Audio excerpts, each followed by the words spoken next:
Annyeong, it's Mikey here. And guys, thank you so much for all your support and building up this channel. I can't believe how far it's come. Now, today I want to thank Epomaker for sending me out their newest P65. So this is part of the P series, and I know the page just recently went up, so really excited. Let's go straight into the unboxing and take a look at this board. Now, starting off with the unboxing of the Epomaker P65. Again, thank you Epomaker for sending me this out. I've been in love with the P series from Epomaker. I truly think that this has been one of the best series that Epomaker has ever done with their line of keyboards. Now, opening it up, as we can see, we have the accessories box, we get the tool to open the board up, we also get a switch puller, keycap puller, and of course we're gonna get a cable with this. And surprisingly enough, this cable is actually a braided cable, so much better than I thought. I was also expecting some more extra switches, which wasn't actually in the box. Was kind of surprising. Honestly, a little bit disappointing because the zebra switches are kind of known to have a bit of a quality control issue, but we'll see at this one, right? If we have any issues, we get a nice manual from Epomaker, and we can see, of course, it is QMK and VIA compatible, which is great. Now, this is an amazing color scheme from Epomaker. I love this color. This case, this board looks gorgeous. I really actually like this color. I think if I got the black, I would have regretted it. I think if anyone is looking at this board, get this color. This is a really nice retro classic color, and I think this is so good. So we're gonna have to, of course, weigh the board before we go into a sound test, and this thing weighs a total of 1.3 kilos. So let's hear it.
Now that we've done the sound test for the stock and lube, we're gonna have to open this up. So let's get our screwdriver and quickly open up this whole board. So we're gonna have to remove all the screws, which in total is 6 screws, 3 on top, 3 on bottom. Now that we have all 6 screws out, we're gonna take out the volume knob and then open up the case. This is a gasket mounted case, and you can see here how thick it is. The top casing is actually quite thin, but it's well done. I'm going to admit these cutouts too are really great because it gives you that little bit of that rubber that they're going to put in on the actual plate itself. That gives you a little bit of the distribution of the vibration for the keyboard itself. Now, of course, we're going to take it out, and we can see here that it does have a gasket mounted system for the plate, and it has the socks on there, which is really nice. There is no foam on the back of the PCB, which is something to note. And we can see here how well they did with the bottom part. So you get a slightly like a styrofoamish foam, sorry. So styrofoamish foam on the bottom, and then you get a static sheet as well. So that's 2 layers on the bottom, and then we're given a 4000 milliamp hour battery, which is really nice. And of course, I'm gonna have to do a sound test without any foams at all, just so you can hear what it sounds like.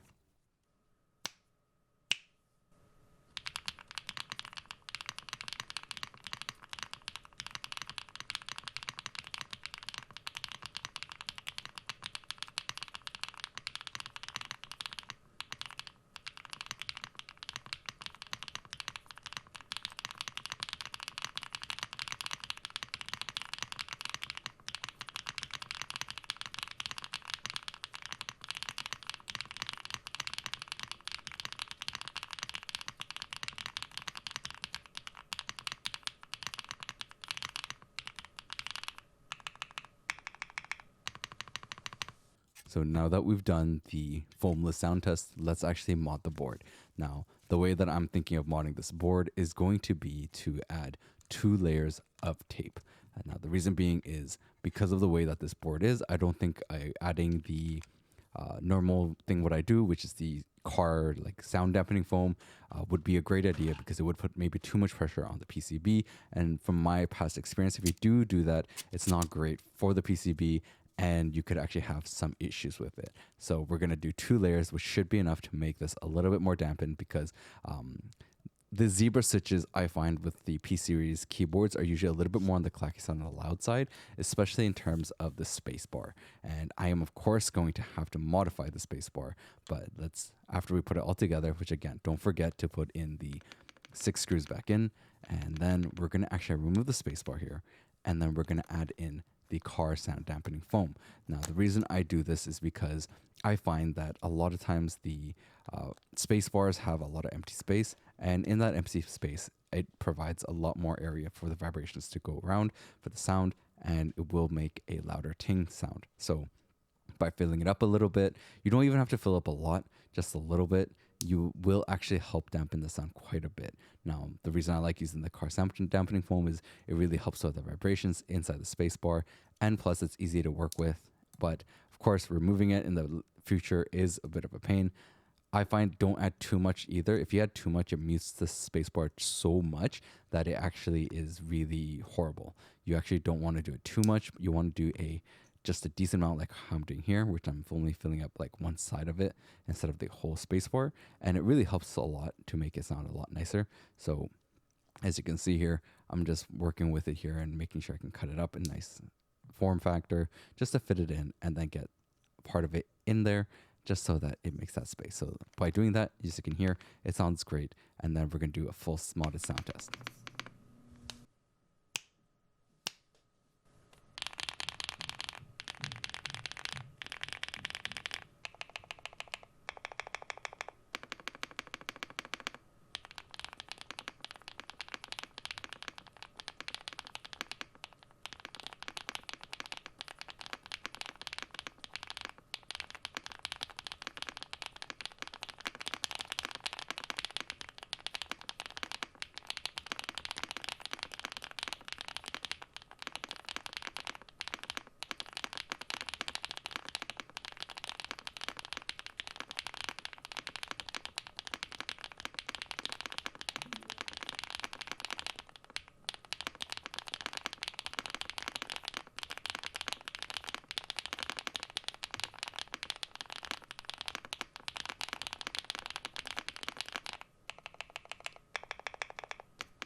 So what did you guys think of the sound test of the P65, right? We did the lubed, the stock.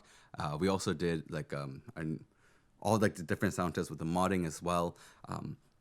Honestly, I was quite surprised with the sound test itself in terms of the type feel. So this is, I know, right after we did like the modifications. I really love the sound. Like, I'm truly impressed with what P65 is from Epomaker. Like, the P series has been truly a great series from Epomaker, and I think it's one of the best series that they've done. I don't think you can go wrong with getting a P series keyboard. So they have an 87, which is TKL, they have a 75%, and they have this new 65. I'm gonna be honest, out of all three of them, this is my favorite one so far. It's been incredible to type on. It's been really great in terms of feeling. The zebra switches in this specific layout has sounded a lot better than the, say, P75 that I tried before. And quite impressed with the build quality that they're doing and in terms of the design as well. But of course, let's go into doing a little bit more in-depth of taking a look at the board and then giving you my thoughts as well as, comparing it with, say, some other boards that are out there. So looking at more in depth of the P65. Now, as you can see there, it has a USB dongle holder. It has this really sleek design. The CNC on top of the aluminum is done really well. The board is super smooth. It's got a really nice volume knob. I really enjoy it. Actually, well, it does a great job on its own. And the fact is, it feels great. It also has the switches on the top. So it has USB 2.4 gigahertz. It has Bluetooth and it has wired mode. If you put it in the middle, it is wired mode. Now you also have a USB-C port. And in general, this board is really beautiful. As you can see here, The CNC is done incredibly well. The board is super smooth. Just keep in mind though, it is quite fingerprint heavy, so it can get a lot of marks on it. You just have to clean it off a bit with like a cloth, and it will get clean again. One thing, sorry that the camera wasn't focusing properly there though. This board is really nice with what they're doing. Now, it does have a little bit of flex to it, so not a ton of flex, but it's got some flex, which is really nice to have because on the typing experience wise, if it has a little bit of flex, it gives a little bit more of a relaxing feel to your fingers. It doesn't put too much pressure on it, which is a really nice thing. I like when there's a little bit of flex, not too much. Now we're gonna take a look at the space bar. One thing to keep in note, this is the Zebra switch. So this is the Epomaker Zebra switch. They did have a little bit of QC issues with it. I know some people have issues where once you're taking it apart or pulling it out of the keyboard, it can break. So keep that in mind, as this is a switch to be careful for. Now it's a box stem switch, so you're not going to get a ton of stem wobble, which is great. And now looking at the stabilizers. So this keyboard comes with plate mounted stabilizers, and it does come pre-lubed. It's really nicely done, actually, surprisingly enough. I didn't have a lot of tinging. I think they did a great job with it, though. This is what I find with most boards, and this is not just Epomaker. Most boards that use plate mounted stabilizers for the spacebar, usually the spacebar has a bit of tinging. So one of my solutions for it is actually to grab a syringe full of Krytox 205 G0. This is what I use. All you have to do is just put it in there and then just put a little bit of Krytox inside, and it works well. Now, from what I've heard, the manufacturings and warehouses have a thing where they've changed up how they lube the stabilizers. So this is just something to keep in mind, that it's not fully Epomaker's fault. It's just where these stabilizers are coming from and how the lubing is done. Now, we're going to go into the backlighting test. So to give you guys a look at what this looks like. Now, this is the backlighting of the P65. So keep in mind that due to how the Zebra switches are, you're not going to get a lot of lighting.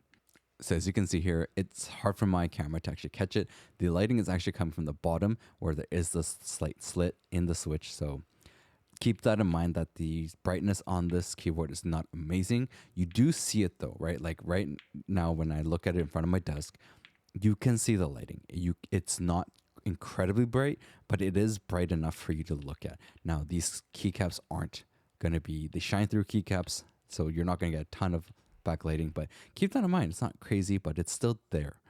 Now going into the Epomaker P65 site. So this is Epomaker just posted this, which is great for me because I'm just finishing up this video.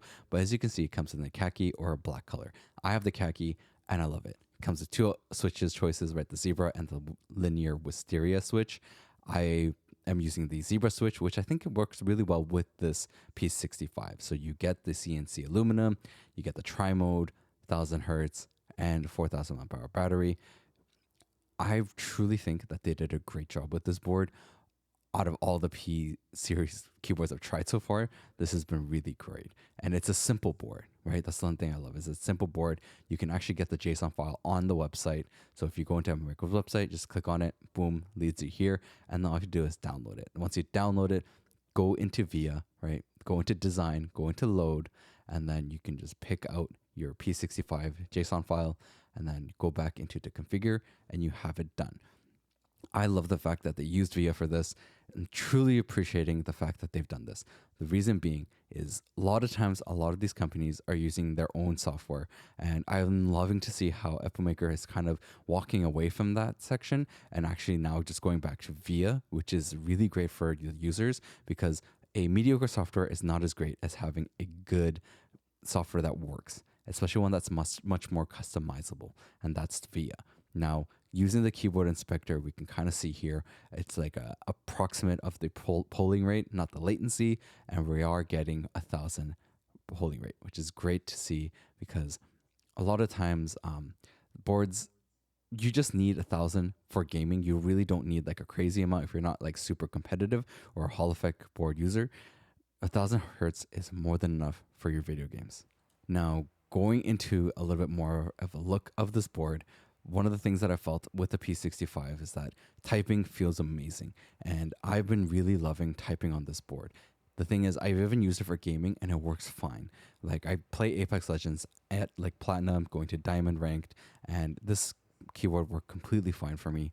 when I'm at work, it does seem a little bit loud. But when I asked my coworkers about it, they were saying that they didn't feel that it was loud. So it is nice to see that. Now, I do want to compare this board with some of the other 65% that I've tried so far, and that's going to be the Zoom 65 and the Ola 65.